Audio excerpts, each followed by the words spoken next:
I know I am the best version of me that could possibly ever exist. I know that God is proud of me. There's nothing that God hates more than sloth and laziness. If God were to create a man and that man were to sit around and do fuck all, God will frown upon you. It's why you're never lucky.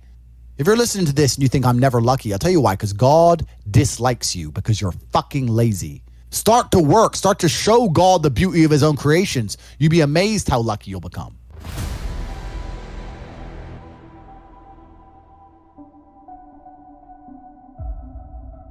Because as a man, you need things that almost kill you and don't kill you. So I'm rich not because of money. I'm rich because I've been through a whole bunch of shit. Like, I don't see anyone else on the planet richer than me because they're either too old or their life's been too easy. Like, I've had a very, very unique life, very, very eclectic life.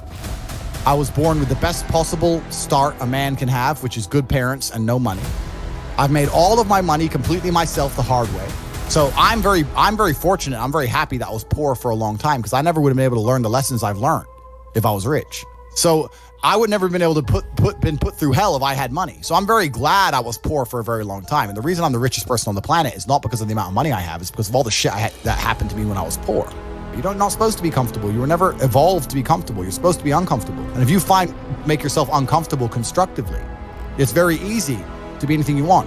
You talk about GTA, Grand Theft Auto. I know the game, but I've never played any of those games, but I find it amazing that people will sit there and spend all their time upgrading that character, making as much money as they can, getting the best guns, getting strong, getting some hoes, meeting important people, getting the best car. They'll do all that in a game, but they won't do it in real life. I find that incredible.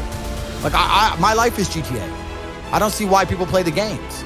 They play the games because they're scared of loss, because if you die in the game, you get another chance. If you lose in the game, you get another chance. In life, you get one shot. But if you get some balls,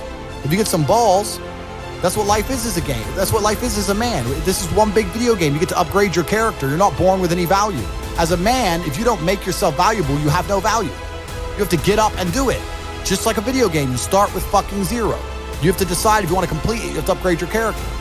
So I find it amazing that men are going to play video games and fuck about and waste their time instead of upgrading their character. Everyone knows what to do. You know what you have to do. You know you're supposed to go to the gym. You know you're supposed to train, learn how to fight. You know all these things.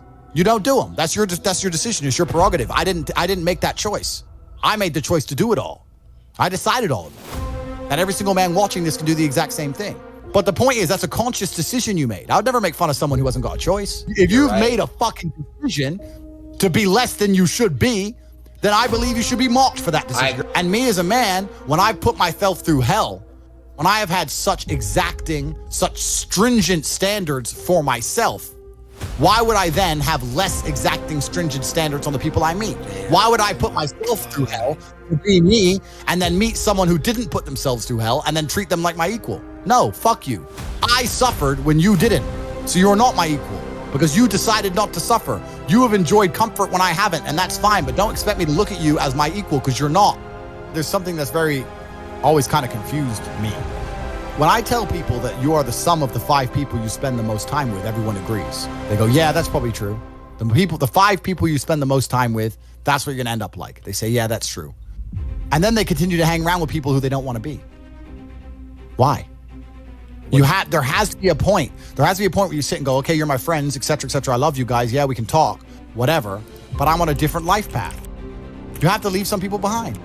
You wouldn't want to be, if you were to come hang out with me and you were in a room with me and my 5 friends, you'd feel self-conscious. You're right. You don't feel self-conscious with your friends. If you were to come hang around with me and my crew, you would be self-conscious, and that self-consciousness would motivate you, or they would certainly instill the discipline required for you to change. You don't feel self-conscious amongst your peers. That's why you don't change. If you were to get in a room and you're the only person who ain't a fucking monster, you'd want to become a monster. That's life. That's humanity. So I say this to people all the time. If you know you're the sum of the 5 people you hang around with, why you hang around with people you don't want to be? And that's why I live in a competitive environment. I live with my brother, my cousin. I live with men. We have a big house. We could all afford fucking 10 houses each. We live together on purpose. If my brother does 500 push-ups, I ain't going to be the bitch at the house. I ain't going to not do them. We're living in a comfortable world now where people think, oh, it doesn't matter. But you know what? To some degree, it does matter. It does matter, and I'll tell you who it matters to. It matters to your soul, and it matters to God.